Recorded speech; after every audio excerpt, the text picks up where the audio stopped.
안녕하세요 여러분, 3분 노무의 김철민 노무사입니다. 오늘은 건설 일용 근로자의 퇴직공제 부금에 대해서 살펴보도록 하겠습니다. 여러분, 일용직 근로자도 퇴직금 적용받을까요? 물론 받지요. 이미 알고 계실 겁니다.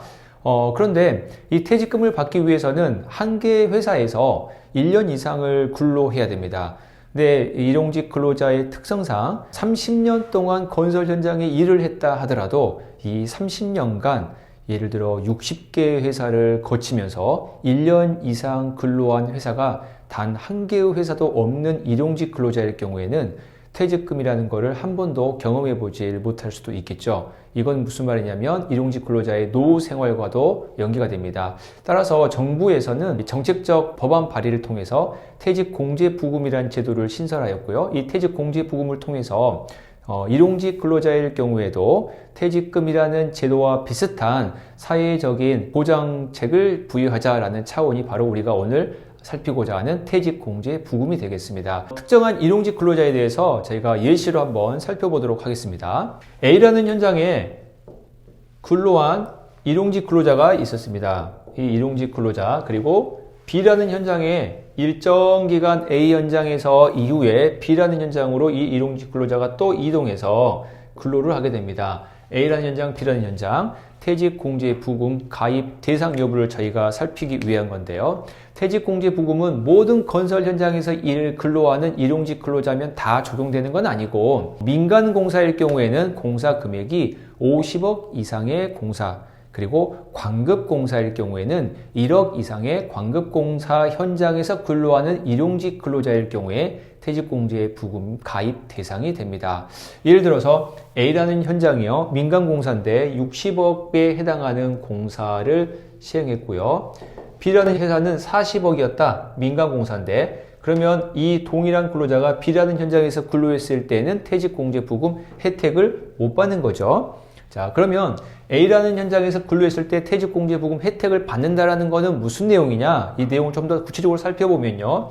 일용직 근로자가 하루 일할 때마다 카운팅, 근로내역 신고하는 것처럼 일일당 현재는 6,500원의 퇴직공제부금을 이 근로자의 이름으로 적립을 시켜줍니다. 따라서 이 근로자가 이 A라는 현장에 특정 월에 10일간 일을 했다라고 하면은 6,500원 곱하기 10일, 65,000원이 이 근로자의 이름 하에 적립이 되어지는 거죠. 이렇게 카운팅이 적용되어서 이 일용직 근로자가 추후에 60세 이상이 되거나 아니면 중간에 언제든지 나는 건설업에서 이제는 더 이상 건설업에 종사하지 않겠습니다 라고 하면서 건설업과 멀어지는 어떤 확인서를 써서 건설업으로부터 이관되는 경우거나 아니면 이 근로자가 사망하여서 유족에게 이 퇴직금이 준하는 퇴직공제부금을 신청할 수 있거나 이런 경우에 한해서 적립된 금액에 대해서 이 근로자가 혜택을 받게 되겠습니다.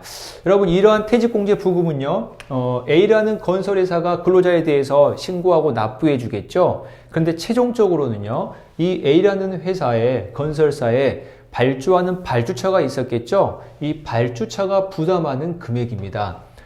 퇴직공제부금은 정책상 누가 부담한다? 발주자가 부담하는 돈이다. 그 발주자가 총 공사 금액 안에 A라는 원도급사의 공사 계약 체결할 때 퇴직공제부금까지 반영한 금액을 내려줘서 계약을 하게 되는 거죠. A라는 회사는 자기가 납부하지만 실질적으로 자기 주머니에서 나온 돈이 아니라 발주자의 주머니에서 나오는 돈이 되는 거죠. 이것과 연계해서 마지막으로 살펴볼 거는 많은 현장에서 A라는 건설사와 같은 회사들이 나는 일용직 근로자들에게 퇴직공제부금을 가입시켜줘서 퇴직금에 해당하는 뭔가 보장책을 주었기 때문에 이 근로자가 추후에 1년 이상 근로할 수도 있거든요. 그래서 그러한 일용직 근로자들이 1년 이상 근로했습니다. 퇴직금 주세요 라고 퇴직금 청구가 들어오는 경우에 A라는 회사가 퇴직공제부금 가입했으니 퇴직금은 줄 의무가 없잖아요 라고 하면서 대응할 수 있냐는 문제이죠.